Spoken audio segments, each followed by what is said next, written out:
What's up, Ninja Nerds? In this video today, we're going to be talking about hypertension. This is going to be a part of our clinical medicine section. If you guys like this video, you benefit from it, it helps you, please support us. One of the ways that you can do that is by hitting the like button, commenting down in the comment section, and please subscribe. Also, highly suggest, we got a link down in the description box to our website. We got a lot of things there. We got merchandise, we have courses that we're starting to develop for step 1, step 2, your pants. Also, we have great notes, great illustrations that I think will be super helpful to follow along with during this lecture. All right, let's start talking about hypertension. So hypertension, first off, there's two types. There's essential, sometimes we call it primary hypertension. It's about 90% of cases. And then secondary hypertension. It's gonna be less common, anywhere from about 10% of cases. So on your boards, they love to test you on these, but in real life, most patients suffer with essential hypertension. So causes of essential hypertension, they're not well defined, but the concept of essential hypertension is relatively simple in the sense that, okay, patients who usually have essential hypertension are usually a little bit older, all right? And one of the problems with that is, let's say here we have a normal vessel. This is a normal blood vessel. And what we're gonna do is we are going to thicken this vessel up. So now we're gonna have a very thick walled vessel. Whenever you have a thick walled vessel, what you do is you reduce the actual diameter. Now it's a tiny little diameter because you thickened up the wall. That's going to increase your systemic vascular resistance. And whenever you increase systemic vascular resistance, what that does is that increases your blood pressure. All right, so that's one concept here, is that if you have a patient who develops a very thick walled vessel, it reduces the actual diameter, which increases the resistance. And when you increase resistance to blood flow, you increase blood pressure. All right, same concept here. Some patients, so have a very thick walled vessel, so increased thick walled vessel. What if I had a patient who had a normal blood vessel and it's super constricted? So some patients have normal blood vessel, give normal sympathetic tone to the actual blood vessel. And some people may have just a little bit more sympathetic tone where their blood vessels are a little bit over constricted. And so let's say that here we have a patient who has a little bit of an increase in their vasoconstriction. Same concept exists, that if you increase the vasoconstrictive mechanism, you make the diameter smaller, you increase the systemic vascular resistance and increase the blood pressure. So these are all things that can happen. The question that then arises is, okay, this is what occurs. What are the things that can stimulate this? Well, in thick-walled vessels, usually this can occur from people who are getting older, unfortunately. As you have advanced age, it's definitely going to cause more calcifications and thickening of the vessels. So age, as you advance your age, unfortunately. Another thing is smoking. So smoking is another really big one. And diabetes. These are all things that can really thicken up those blood vessel walls. For increased vasoconstriction, these are your patients who are usually very type A personality disorders. They're always very stressed out. So believe it or not, stressing out, that can definitely do it. So increased stress is another one. And here's another really interesting one, obesity. Obesity happens to be one of the biggest modifiable risk factors for patients who develop essential hypertension. So obesity causes a lot of cytokines to be released that really can stimulate this process as well. So these are some of the things that I want you guys to think about. The other concept here that's really, really interesting is some patients who have a very high sodium diet. So whenever you have a very high sodium diet, or there's some type of weird, there's these syndromes called Little syndrome and things like that, but sometimes if patients have extremely high sodium diets, it makes it difficult for the kidneys to be able to really kind of control that secretory function, right? And so what happens is if the kidneys are really struggling to be able to get rid of that sodium, but they don't do a very good job of it, sometimes you can have a lot of increased sodium in the bloodstream. And increased sodium in the bloodstream keeps water in your bloodstream. And so you have an increase in sodium and water retention. That will then cause more blood to be returned to the heart. So now you increase your preload, which increases your stroke volume. If you increase your preload and your stroke volume, you're going to increase your cardiac output. And whenever you increase your cardiac output, what's the formula that we should actually remember? Blood pressure is equal to cardiac output times systemic vascular resistance. So if you increase cardiac output a little bit, what are you going to do to your blood pressure? You're going to increase your blood pressure. All right. So if the kidneys are having a little bit of a difficult time in being able to get rid of some of that excess sodium, or you have a genetic condition that makes it harder, you'll retain more of it and you'll cause your blood pressure to go up. These happen to be some of the most common risk factors, and usually essential hypertension presents in usually patients who are 25 to 55 years of age. Okay? So this is something else that I want you guys to be thinking about.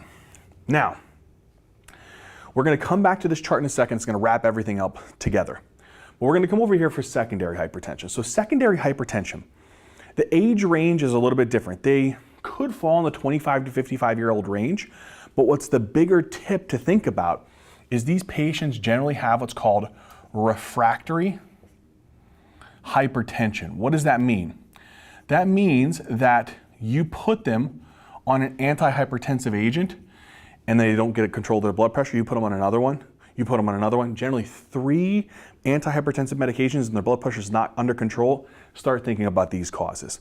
All right, so if you have a patient who comes in with high blood pressure, you kind of go follow them through. Then you have a patient, you put them on antihypertensives and you put them on 3 or more and they're still not controlled. Think about these. How do we remember these? Remember, it's a little bit out of order here, but renals, okay? I know it's a funky one, but renals. This is going to be by far the most common cause of secondary hypertension is renal disease. So when patients have renal vascular disease, the concept is pretty straightforward. Maybe their disease process is something like chronic kidney disease, or maybe they have something like renal artery stenosis. Either way, regardless of the cause, when the kidneys have some type of process where they are damaged, they frick up the actual GFR. They mess up the GFR. And when they do that, it leads to an increase in the renin-angiotensin-aldosterone system. And these things get jacked up. And you know what these do? We don't need to go through the whole mechanism. We should already know this from our basic physiology, is that angiotensin 2 will lead to a lot of aldosterone, ADH, sodium, water retention, vasoconstrictive mechanisms, which would do what to your blood pressure? Shoot the blood pressure up.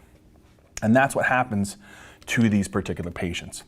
All right, so I want you to think about that. So if you have a patient who has underlying chronic kidney disease, or you're auscultating their abdomen, you hear like a weird bruit, think about renal artery stenosis, think about CKD, or a renal vascular cause of their high blood pressure. Okay, next one is endocrine. Endocrine is an interesting one.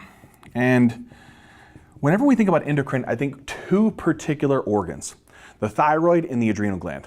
All right, thyroid's funky, and it kind of makes it easy to remember, but it can be both.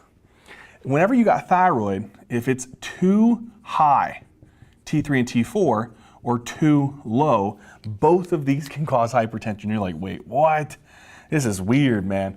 If you got high T3, T4, you gotta stop eating thyroid. No, I'm just kidding, all right? But when you think about high thyroid levels, what this does is it causes your cardiac output to go up. It causes the heart to beat harder and beat faster. And so that will push your systolic blood pressure up. And so what happens with these is they increase cardiac output, which increases your systolic blood pressure. So you're gonna have an increase in cardiac output and an increase in your systolic blood pressure. We call this systolic hypertension. So the top number is gonna be super high. For whenever you have low T3 and T4, hypothyroidism, this normally controls your vessel tone. So it tries to play a role in kind of causing the vessels to dilate a little bit. But if you have very low levels, what do they start doing? Constricting. When they constrict, it increases your systemic vascular resistance, which increases your diastolic blood pressure. So the funky thing to remember about these is that this will cause diastolic hypertension, the bottom number, to be a lot higher. And that's the weird thing about these. All right, all of these, I'm not gonna go through all of their mechanisms because we'll talk about them more in endocrine, but the adrenal gland, literally every possible hormone that you make here can cause this problem. So usually it's due to high aldosterone, high cortisol, or high amounts of epinephrine and norepinephrine. So if you have high aldosterone levels, this is called hyperaldosteronism. This will increase sodium and water retention. Cortisol, whenever you have very high cortisol levels, what do we call this one? Cushing's syndrome or Cushing's disease. This will cause increased sympathetic activity. And then increased norepinephrine and epinephrine. When these are higher, it's called pheochromocytoma. And all of these things will work through various mechanisms that I don't want to kind of bog us down in, but they will work to increase your blood pressure. And that's something I want you guys to be able to think about here. All right, so let's quick recap again. What are the causes of the endocrine problems that lead to secondary hypertension? It could be thyroid disorders, it could be hyperaldosteronism, it could be Cushing's syndrome, or it could be a pheochromocytoma. Let's write those down. All right, guys, so that is going to cover all of these parts for the endocrine disorders. Now let's come down for the neurological disorders. So it's actually pretty straightforward. So with the neurological diseases, it usually has to be some type of like neurologic catastrophe usually. Anything that increases the intracranial pressure, whether it's a bleed, whether it's edema, whether it's in cerebrospinal fluid, whatever it may be, a tumor, anything that massively increases the intracranial pressure inside of the brain will lead to something called Cushing's triad. So this is something that they can definitely kind of mess with you on the exam. If you have a patient with underlying like altered mental status and neurological deficits, and they present with these particular findings. One is bradycardia, one is high blood pressure, and the other one is irregular respirations. This should key you off to really think about some kind of problem here that's leading to this. So again, it would be Cushing's triad, such as low heart rate, high blood pressure, and irregular respirations. This is definitely a classic finding for someone having these particular findings. So if they have super high blood pressure, a low heart rate, irregular respirations, and neurological deficits, that could be the cause of their secondary hypertension. All right, the next one. You really want to think about this one, aortic diseases. You want to think about something called a coarctation of the aorta. So coarctation of the aorta. This is usually going to be something in very young individuals that you kind of see this in. But you see how it's a narrowing of the actual aortic lumen? Usually this comes after the left subclavian artery. And so what happens is it narrows, and then all this kind of like, look at this. You see how blood is supposed to be moving here, right? It's supposed to go from the left ventricle, supposed to go into the aorta, and now all this has to squeeze through this tiny little lumen now. All the pressure proximal to that little constriction point is going to be crazy high. So what you'll notice in these guys is that they will have an insanely high upper extremity blood pressure, right? They will have a very high upper extremity blood pressure because all of this is going to be super high in all the vessels proximal to this kind of like narrowing. So all the vessels going off to your arms are going to be super high blood pressures. But then you have very little blood going through the distal part here. And so what you'll notice is you'll notice a very low lower extremity blood pressure. And this is something that you definitely want to be thinking about as a potential cause. So if you see someone has like cyanosis of their lower extremities, they have low lower extremity blood pressures, high upper extremity blood pressures, think about coarctation of the aorta. All right, the last one here. This is actually super interesting. We're gonna have to bring this guy over here a little bit. But this is gonna be little people, just to finish this kind of like mnemonic a little bit. So this is little people. And this is really particularly for people who have what's called preeclampsia or eclampsia. So we're going to put here, this is going to be something like preeclampsia. Now, preeclampsia is usually, there's a patient who is usually in their like third trimester, around that time frame, and they have a lot of proteinuria, they have a lot of edema, and they have a lot of high blood pressure. So whenever you see these kinds of findings such as edema, proteinuria, and hypertension in a patient who is pregnant, you want to start thinking about, could this be preeclampsia? Because if they start seizing, then you know they have what's called eclampsia. That's the only really difference between preeclampsia and eclampsia, seizures.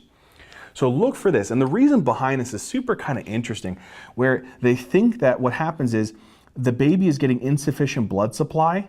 And so what happens is the placental vessels start releasing chemicals, Whatever these vasoactive chemicals are, we don't really know. But these vasoactive chemicals, what they do is they cause vasoconstriction. So what they try to do is they really try to amp up the blood pressure. And whenever they amp up the blood pressure by really vasoconstricting, it's hopefully going to perfuse these placental vessels more and perfuse the baby. So it's an unfortunate kind of response that increases the maternal blood pressure and can lead to a lot of complications. But definitely something to think about in a patient who is pregnant. All right, we come to these last two to finish off the renals mnemonic. Now, substances. You always want to be thinking about this. If you have a patient with an altered mental status or they have some type of like weird activity, like they're diaphoretic, hypertensive, tachycardic, and they have a history of drug abuse, look for things that really, like, generally what they do is they amp up your sympathetic nervous system. Any kind of drug that really does that will definitely kind of like pump up the blood pressure. So if you have increased sympathetic medications, we call them sympathomimetics, that would definitely be one. What would be a potential drug that could do that? Cocaine would be one. And amphetamines. These are definitely going to be your big hitters that'll cause this type of effect here. So think about amphetamines and think about cocaine or even like PCP. These things will increase the sympathetic nervous system and increase your blood pressure. The last one here is sleep apnea. Believe it or not, this happens to be a big one. This is really becoming a very prominent one. And what happens is patients who have sleep apnea, they have periods of apnea. And during those periods of apnea, they don't properly oxygenate. So they develop very low oxygen levels during their sleep process. When you develop low oxygen levels, what it does is it activates your sympathetic nervous system. And whenever you increase your sympathetic nervous system, it's hopefully trying to get more blood flow to the lungs and get better perfusion to the lungs. But unfortunately, what it does is it clamps down on your systemic vessels. And these patients develop pretty high refractory blood pressure. So you want to think about this usually as a potential cause. If you have a patient who is obese, if you have a patient who has maybe a lot of somnolence, they snore a lot at night, maybe witnessed by their partner, and they have high blood pressure, think about sleep apnea related to secondary hypertension. All right, that covers secondary hypertension, right? So now what I need us to do is, we have a patient who has either essential or secondary. Secondary refractory to 3 or more antihypertensives. Essential, usually these are the features, and they're usually 25, 55 years of age and they have a family history. When these patients come in, you have to think about, okay, we've talked a lot about high blood pressure here as the cause of this disease. What is truly high? Well, when you look at this, normal blood pressure should be adequately less than 120 systolic and less than 80 diastolic. As they start getting their BP a little bit higher, maybe it's in between, it's greater than 120, but it's at least less than 130. Now we're at pre-hypertensive. Then we get to the patient who's stage 1. Their blood pressure is still a little bit high. We don't really like this. It's greater than 130, but it's at least less than 140. And in this particular situation, it's greater than 80, but it's at least less than 90. Then we get to the stage 2. This is a patient who's usually not very good. We don't like this. They are greater than 140, and they are greater than 90. This is usually where we get a little bit concerned when we see this for at least 2 or more readings. If we see this number for 2 or more readings, this is truly what we would consider to be, hey, this patient needs antihypertensives. Stage 1, if you're at that point and you have other comorbidities and a lot of risk factors, you could start medications. But what we really get concerned is when patients get their blood pressure up to greater than 180 systolic or greater than 120 diastolic. But there's 2 terminologies that we have to understand, and we'll go into more detail next. Hypertensive urgency is when this has a high blood pressure. Hypertensive emergency has this high blood pressure. So what differentiates them? Do they have target organ damage? I'm going to say that again. Hypertensive urgency is no target organ damage. Hypertensive emergency is target organ damage, but they both can have this high blood pressure. That is super important.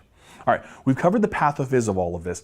Now what I want to do is I want to say, why is hypertension bad? What are the complications? All right, my friends, so now we're going to talk about the target organ damage. So if a patient has a hypertensive urgency versus emergency, systolic greater than 180 or diastolic greater than 120, and if they have target organ damage, it's an emergency. If they do not have target organ damage, it's an urgency.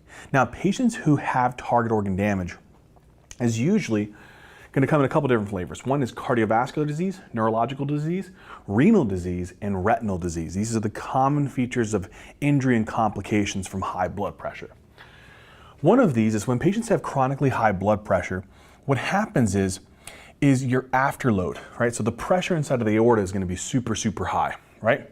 So when you have this like super high afterload, what does this do, right? So the pressure here is going to be crazy high. When you got this high afterload, what it'll do is it'll make the left ventricle have to work a ton harder. So now this left ventricle is going to have to get all kinds of thick. So it's going to trigger something called left ventricular hypertrophy.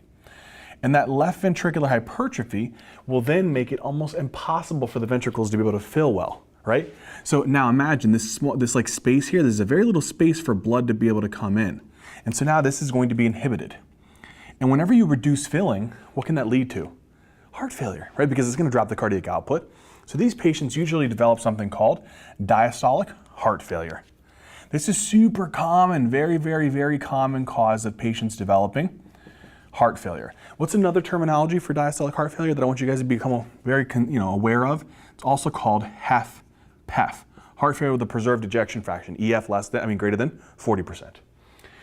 That's one thing. Now, in acute scenarios where the afterload is super high, I'm talking really, really high blood pressure, it can make it really hard for blood to get out of the heart, and they can develop what's called acute pulmonary edema or flash pulmonary edema. That's something else to consider. All right. Next thing that I want you guys to remember is whenever patients have hypertension, what this does is this triggers atherosclerosis. Hypertension is definitely a trigger. You guys remember that mnemonic? I told you SAD CHF, and the H was for hypertension. This will cause atherosclerosis, these plaques to develop within the vessel walls. If it develops within the coronary arteries, this will do what? Reduce the oxygen perfusion to the myocardium of the heart. That can then progress to what's called ischemia.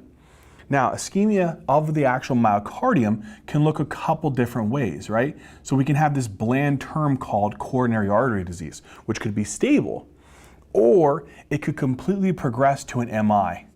So sometimes if you have like a plaque rupture, this could potentially almost occlude the entire vascular lumen, and that could really, really reduce the oxygen supply, or completely occlude the oxygen supply. So that's one example of why hypertension can lead to atherosclerosis of the coronary vessels and lead to coronary artery disease or potentially MI. The other one is if it occludes the peripheral vessels in your extremities. Now your peripheral arteries are plaqued up, and now all of this tissue of the leg starts becoming ischemic. And this is going to cause a lot of pain to the muscles. It's going to start causing skin lesions. What's that called? Peripheral artery disease. So these patients can develop peripheral artery disease, and sometimes they can have significant ischemia to the limb, to where it's almost critical limb ischemia. So sometimes this is another thing to potentially remember as well. So atherosclerosis of the coronary or peripheral vessels is a big thing here. The last one for cardiovascular disease is when patients have hypertension, when that blood is just shooting. So imagine this, it's just plowing right here out of the left ventricle into the aorta. It's causing a lot of shearing forces within the aorta. If it shears up that aorta, what can that do? What is that going to do? So imagine here, I have a lot of shearing forces. You know, shearing forces is kind of like a lot of pressure against the actual blood vessel wall. When that happens, it's going to cause a tear. And now blood can start tracking in this. Look at this. It can start tracking inside of this lumen, this false lumen, if you will. So it's usually kind of this area between the tunica intima and the tunica media. And the blood can start tracking through here. What is this called? This is called a aortic dissection. So these high shearing forces can lead to an aortic dissection. That is another big thing that can happen and scary in patients who have super high blood pressure. All right, another one is that whenever you have these high shearing forces, the other thing is that this is going to cause it causes like damage to the vessels of the tunica externa that supply they call them the vasa vasorum. They become damaged, and they don't get enough blood supply to the abdominal aorta. And sometimes this thing gets super weak and it starts ballooning. And so another thing that you can get here is you can also get what's called an aortic aneurysm. So an aortic aneurysm can occur because of the shearing forces but it also can occur from like microvascular disease. So sometimes the tiny little vessels that supply the actual blood vessel itself, it seems weird, right? Blood vessels supply blood vessels? Yes, it does. Sometimes this can also cause an aortic aneurysm. And usually it's more common for it to be the abdominal aortic aneurysms. These are definitely going to be the most common in comparison to the thoracic aortic aneurysms. All right, so these are some of the big complications that we can see with patients having hypertension. Pretty terrifying, right? If these things blow, it's going to be a bad day for the patient. All right, another one, neurological disease. So blood vessels that are supplying the actual central nervous system or the spinal, brain and the spinal cord is another particular problem. Again, atherosclerosis is a very, very problematic thing. So if you start getting a lot of atherosclerosis, that's occurring particularly on the blood vessels that supply the brain, this is also going to cause a lot of problems. So now this plaque is narrowing the actual vessel lumen. What it can do is it can actually really hit the carotids really hard, right around that bifurcation point. And this can lead to what's called carotid stenosis. And sometimes this may present as a TIA. So some patients may develop what's called a transient ischemic attack, where they have a very little blood flow that gets up in the brain, and this can actually lead to ischemia to the brain, and they can start exhibiting symptoms of neurological deficits of a stroke. But usually it resolves. Sometimes what also can happen is you can plaque up really big arteries, like the middle cerebral artery, other vessels like the vertebrobasilar artery, and you can literally block off blood flow to the tissues here, all right? And if that happens, you can literally cause death of the tissue. And this is called a cerebrovascular accident. So you can also cause a cerebrovascular accident because of these plaques narrowing the actual lumen of the vessels and limiting the oxygen supply to the tissues. Another terrifying complication.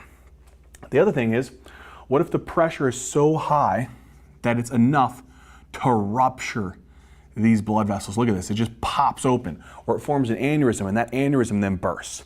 So other things that you could potentially see here is you could see rupturing of the actual vessels, which can lead to things like an intracerebral hemorrhage, or things like a subarachnoid hemorrhage.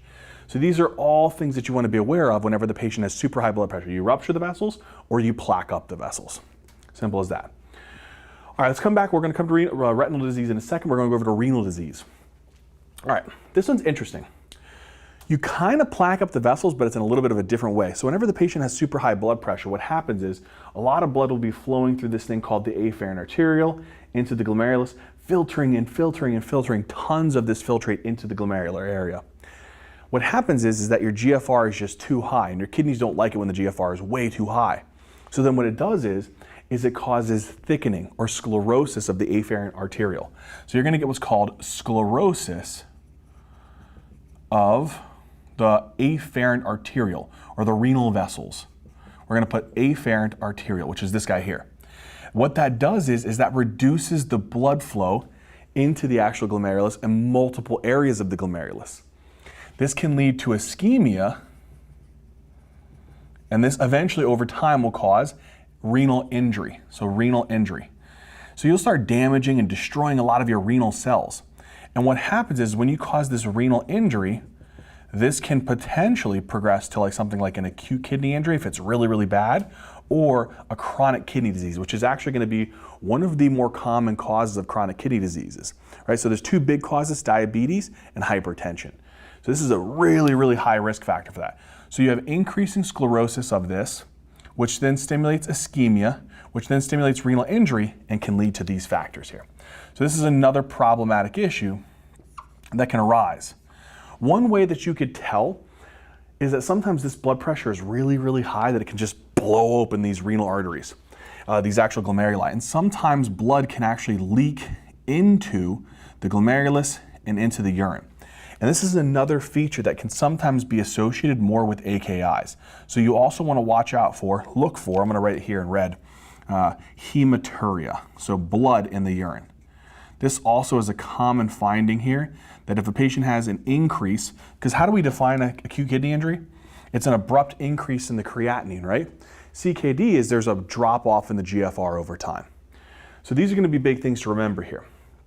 All right, the next one and the last one is retinal disease. So this one's interesting.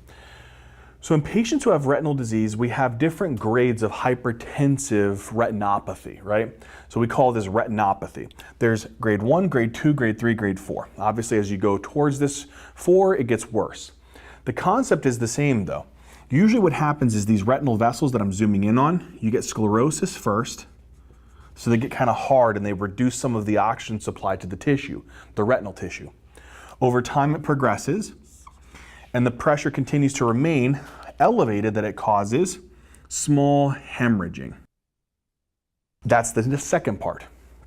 And then lastly, potentially it can progress where it starts causing a lot of edema, tons of edema. And the way that this can look, if you take this pathophysiologically, you look at the eye, they may have these like tight little, like what's called AV nicking that you may notice on grade 1. As you go into grade 2, you may also notice, again, a lot of kind of like these constricted vessels. As you go into grade 3, you may notice a lot of these like tiny little aneurysms and what's called cotton wool spots. Then as we progress to grade 4, which is usually the one that they ask on your exams, especially during hypertensive emergencies, is there kind of like blurring of the optic disc? Is there a lot of swelling there around that area? And that's characteristic of what's called papilledema. So this is a big finding that you want to watch out for. More in the chronic stages, you may see again these cotton wool spots, these microaneurysms, these hemorrhages, AV nicking. These are some of the things that you might notice in the chronic stages, but acutely, you'll want to watch out for that one. All right, so this is the complications that you see with hypertension, usually again, target organ damage. So if a patient has a blood pressure that's greater than 180 over 120 and they have any of these features, we can call that a hypertensive emergency. Urgency, they just have a high blood pressure and they don't have any of these features.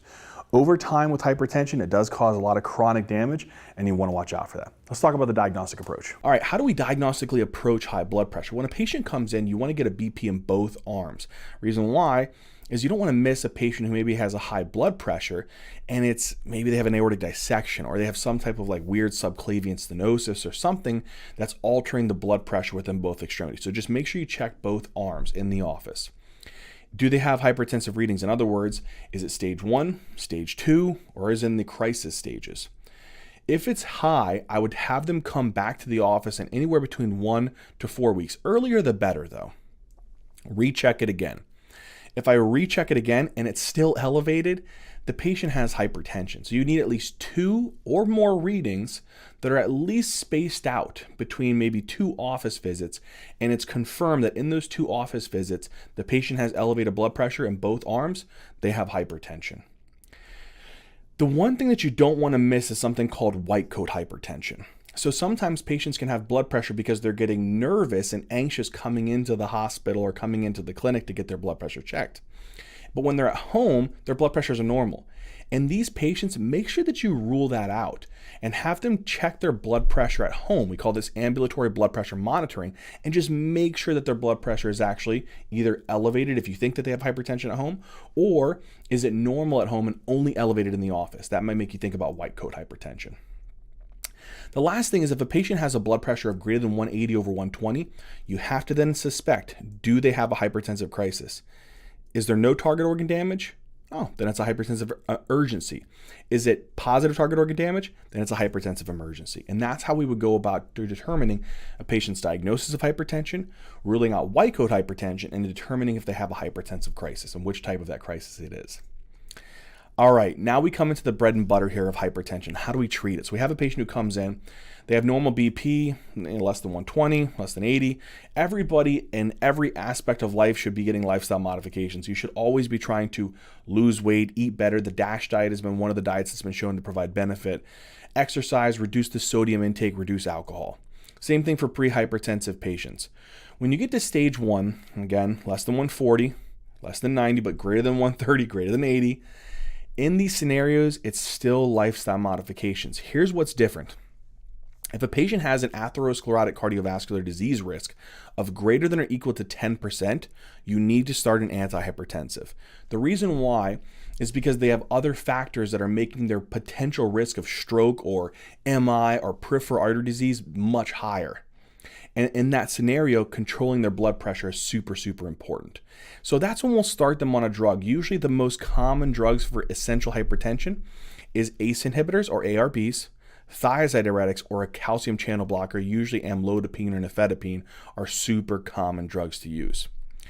If we go to the next one, stage 2, this is when they are greater than 140 or greater than 90.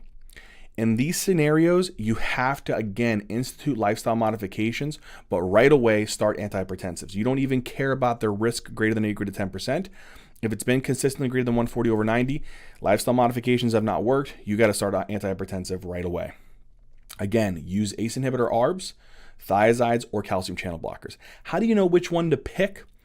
Generally, for most of these, you can pick any of them, but one of the things that they may try to test you on the exam is if they're African American.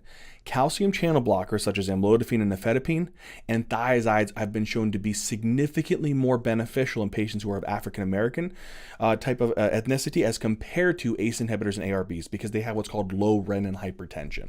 And so I would actually consider that on the exam. All right. But oftentimes what the exam will try to do is test you as to what agent you'll use based upon the comorbidity that they have. Do they have another disease that would actually make you pick this drug over another one?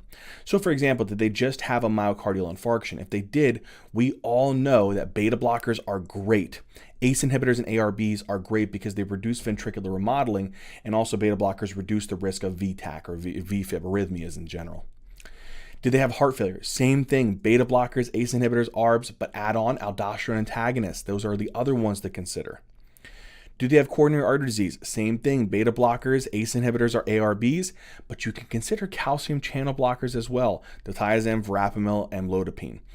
The other thing that I would also consider here is when you're talking about coronary artery disease, nitrates have been shown to be beneficial. Isosorbide dinitrate, isosorbide mononitrate, these are drugs that you could potentially be instituting in these patients.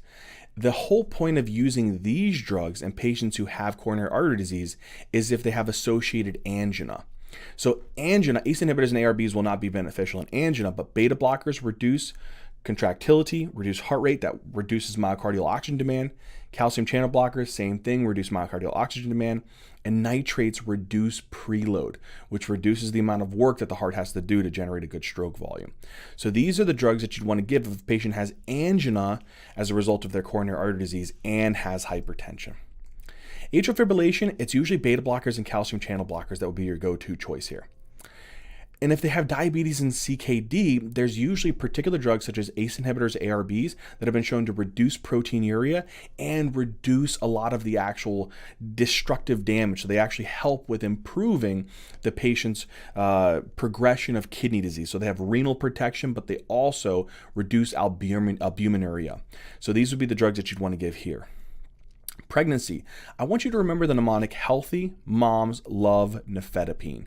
And this is hydralazine, methyl-dopa, labetalol, and nifedipine. These are the drugs that have no teratogenic effect and have been shown to be beneficial in patients who have pregnancy-related hypertension. And then the other kind of ones that maybe kind of be scattered in there is osteoporosis. You want something that's going to conserve calcium. So hydrochlorothiazide is a really good one there. And then BPH is your alpha-1 receptor blocker. So doxazosin, tamsulosin. These would be the things I want you guys to remember. Now, things to quickly consider, but we'll go over this more in pharmacology, is beta blockers should try to be avoided in any reactive airway disease like COPD and asthma and acute decompensated heart failure because it can worsen cardiogenic shock. Calcium channel blockers, don't give these in acute decompensated heart failure.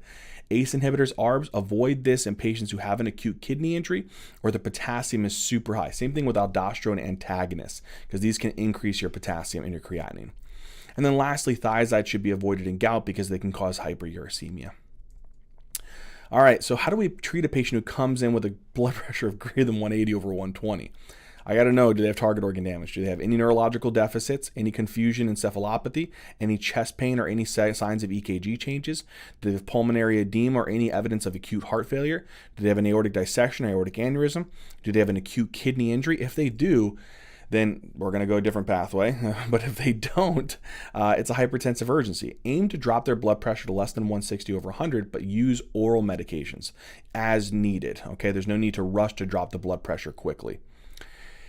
Get them down to at least the normal BP in 1 to 2 days, again, just to avoid any kind of like abrupt drop in the blood pressure because you don't want to cause ischemia, and we'll talk about that in a second. If they do have target organ damage, they have neurological deficits, encephalopathy, chest pain, acute heart failure presentations like pulmonary edema, aortic dissections or aneurysms or AKI, they have a hypertensive emergency, and you want to be really careful. You want to get the blood pressure down, but you don't want to get it down too quickly. So you want to drop the MAP by approximately 25% within the first 1 to 2 hours. Use IV agents, and we'll talk about those that can be utilized. After that, for the next 2 to 6 hours, aim to get them to the same BP here, less than or equal to 160 over 100. And then over the next 1 to 2 days, then try to normalize the blood pressure. The reason why this is super important, that you don't want to drop their BP too quickly, is if their blood pressure is super high and you drop it quickly, then you reduce the perfusion to that organ, and that can cause ischemia and then actually cause worsening organ malperfusion and target organ damage even more. So that's something to really, really be careful of. When patients come in, super high blood pressures, don't drop them too quickly, because you can cause worsening encephalopathy, worsening cardiac ischemia, worsening acute kidney injury. All right, so what are these IV antihypertensives that we can use? The choices are usually depending upon if you want to get their blood pressure super titratable and super closely controlled. So if I'm trying to actually titrate this to their blood pressure goal, usually IV agents, things like nicardipine or esmolol or nitroprusside would be the agents of choice that are nicely titratable. I'd say nicardipine is going to be the most common. Esmolol is good if they have any cardiac disease like CAD, MI, or aortic disease. Nitroprusside is one that can also be given, but I would really be careful because of the risk of lactic acidosis that can develop with this one. If the blood pressure is not as needed to be closely titrated, we can do IV pushes. And so we can give things like hydralazine or labetalol. So that would cover in this lecture hypertension. I hope it made sense. I hope that you guys enjoyed it. And as always, until next time.